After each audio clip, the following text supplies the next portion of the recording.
être restauré. Alors que le mois du Ramadan touche à sa fin, venons-en au dossier de cette édition consacrée à la décision prise par 30 à 70 000 personnes en France de se convertir à l'islam.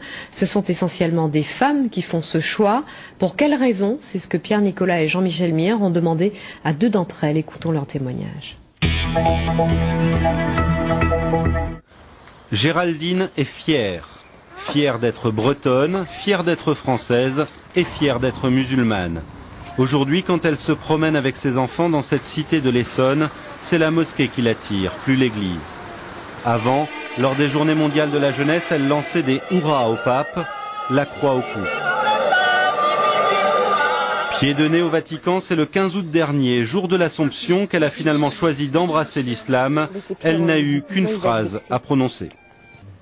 La ilaha illallah wa Muhammad Rasoul Allah. Excusez-moi pour l'arabe, encore un peu de mal. Il n'y a qu'un seul Dieu et Muhammad est son prophète. Son sens de l'orientation, elle en rigole, est aussi approximatif que son arabe, mais elle s'applique. Et là je suis évidemment inversée. Donc, cette boussole spéciale indique la Mecque. Donc il faut suivre cette direction-là pour la prière.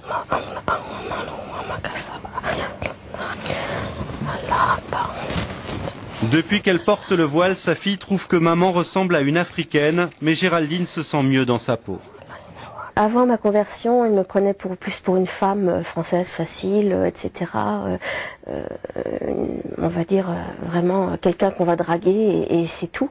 Depuis que j'ai le voile et que je suis musulmane, je suis une femme qu'on respecte et une sœur. Géraldine l'avoue, elle a besoin de règles et l'islam lui en donne. Par exemple, elle ne touche plus aux bouteilles sur son frigo. Un regret? C'est plus quand je mange, par exemple, un plat typique qu'on a l'habitude de servir avec un vin rouge ou même les huîtres que j'ai mangées dimanche sans muscadet. C'était un petit peu tristounet finalement, puis c'est bien passé avec le citron. La conversion de Valérie est plus ancienne. Élève brillante, doctorante, elle a franchi le pas il y a 2 ans.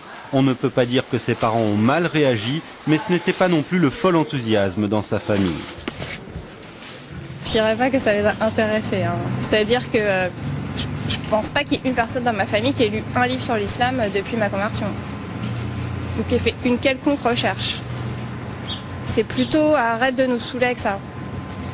Avant même de devenir musulmane, Valérie était choquée par l'interdiction du voile à l'école, choquée aussi par un monde occidental trop matérialiste à son goût.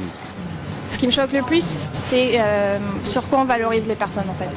C'est bien si on est compétitif sur le marché, même si on est un peu requin, un peu filou, arnaqueur, c'est pas grave, si on est compétitif, si on sait se vendre, tout est une question de commerce, il n'y a plus que ça. Quand l'occasion se présentera, Valérie épousera un musulman. Le Coran, de toute façon, ne lui laisse guère le choix. S'ils ont des enfants ensemble, elle les éduquera selon les valeurs de l'islam, libre à eux de choisir leur religion quand ils seront majeurs.